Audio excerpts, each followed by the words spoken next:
Olha só que interessante. Existe um tipo de ladrão que atua bem debaixo do nosso nariz, sem que a gente nem perceba. Ele não leva os nossos bens, mas rouba algo que talvez seja até mais valioso: o poder do nosso dinheiro. Vamos entender como ele age. Para começar, vamos fazer um exercício de imaginação bem simples.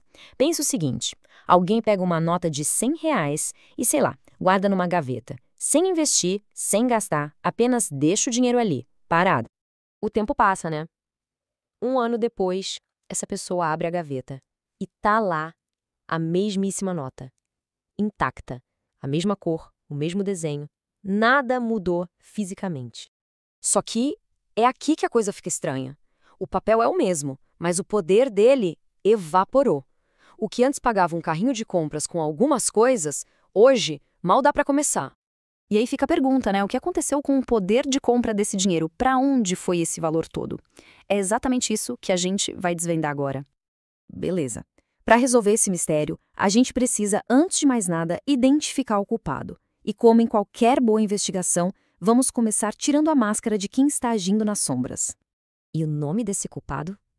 Inflação. Pode pensar nela como o ladrão mais esperto que existe. Não precisa arrombar a porta, não precisa quebrar cofre. Ela age à luz do dia, quietinha, só fazendo o nosso dinheiro valer cada vez menos. Ok, já sabemos o nome do ladrão, mas a pergunta agora é: de onde ele vem? Onde é que fica, digamos, a fábrica desse ladrão silencioso? E aqui, olha, tem um ponto que muda tudo. É muito fácil a gente apontar o dedo para o posto de gasolina, para o supermercado e culpar eles pelos preços altos. Mas isso, na verdade, é só o sintoma. A causa real é bem mais profunda. Não são os produtos que ficam mais caros, é o nosso dinheiro que está perdendo valor. Essa analogia da pizza aqui é perfeita para entender isso. Pense que a economia inteira é uma pizza. O dinheiro são as fatias. Se o governo, de repente, resolve criar mais dinheiro, é como se ele pegasse essa mesma pizza e cortasse muito mais pedaços. A pizza continua do mesmo tamanho, mas cada fatia ficou menorzinha, vale menos. Simples assim. Tá, mas aí vem a pergunta de R$ 1 milhão, né?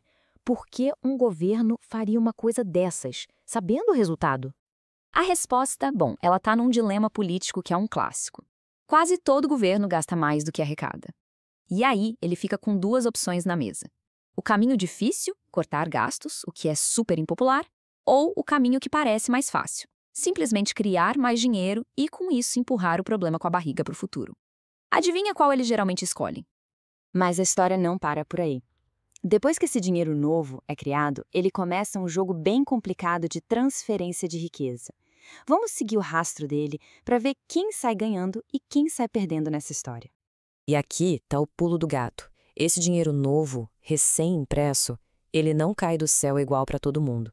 Ele entra na economia por lugares bem específicos, e o nome desse fenômeno é efeito Cantillon. E esse efeito basicamente racha a sociedade em dois. De um lado tem os que ganham, quem está perto da torneira de dinheiro, como o governo ou os grandes bancos, eles pegam esse dinheiro novo quando ele ainda vale 100%. Do outro lado, quem perde, quem poupa, os aposentados, trabalhadores com salário fixo, essa galera recebe o dinheiro lá no final da fila, quando ele já perdeu o valor por causa da alta dos preços. No fim das contas, são eles que pagam a conta. No fundo, a inflação funciona como um imposto. Só que um imposto escondido, que ninguém votou para aprovar. Ela vai de mansinho transferindo o poder de compra da mão da maioria das pessoas para a mão de quem cria o dinheiro. Mas o estrago não é só no bolso, não. A inflação deixa cicatrizes bem profundas na psicologia de uma sociedade inteira. E disso o Brasil entende, e muito. Quem viveu os anos 80 e o começo dos 90 sabe. Foi uma época de caos, de troca de moeda, de planos econômicos que não davam certo, os preços mudavam da noite para o dia. Foi uma era de incerteza total que só foi se acaular lá com o Plano Real. Esse período todo deixou uma cicatriz coletiva na gente. Aquele medo constante de que o dinheiro ia virar pó na mão. Isso criou uma cultura do gasta logo, sabe? Uma desconfiança com o futuro porque ele sempre parecia incerto e mais caro. E essa cicatriz influenciou nosso comportamento até hoje. Bom, depois de ver tudo isso, a pergunta que fica é: e agora? O que dá para fazer? Vamos então para nossa parte final para entender como construir uma defesa contra esse ladrão. Vamos ser realistas, ninguém aqui consegue controlar as decisões do governo sobre a moeda. Mas, e essa é a boa notícia, a gente pode controlar como reagir a isso. E a melhor defesa não é ter mais dinheiro, e sim ter conhecimento para saber como proteger o valor dele. Então, como é que se constrói esse tal escudo financeiro? Primeiro, e mais importante de tudo, conhecimento. Entender o que está acontecendo já é metade da batalha. A partir daí, podemos ir para estratégias mais práticas. Por exemplo, investir em títulos que são corrigidos pela inflação, como o Tesouro IPCA+. Eles são feitos justamente para isso. Outra coisa é ter ativos reais, sabe? Imóveis, ações de boas empresas, coisas que tendem a se valorizar com o tempo.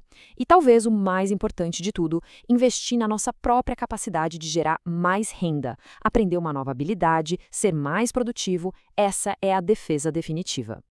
E isso nos leva a um paradoxo bem interessante, que é o da falsa segurança. Muita gente acha que o lugar mais seguro para o dinheiro é a poupança. E assim, o dinheiro em si, o número, está lá, seguro. Mas o valor dele, o poder de compra, está sendo comido pela inflação todo dia. É uma segurança que, na prática, deixa a pessoa mais pobre. E para a gente fechar, essa frase aqui amarra tudo perfeitamente. A inflação pode até ser uma constante na economia, algo quase inevitável, mas o empobrecimento, não, ele não precisa ser. Entender como a inflação funciona dá as ferramentas para não sermos vítimas dela. O empobrecimento, no fim, é uma consequência da falta de conhecimento. E aí fica a reflexão, né? Como cada um está usando o que sabe para proteger o próprio futuro.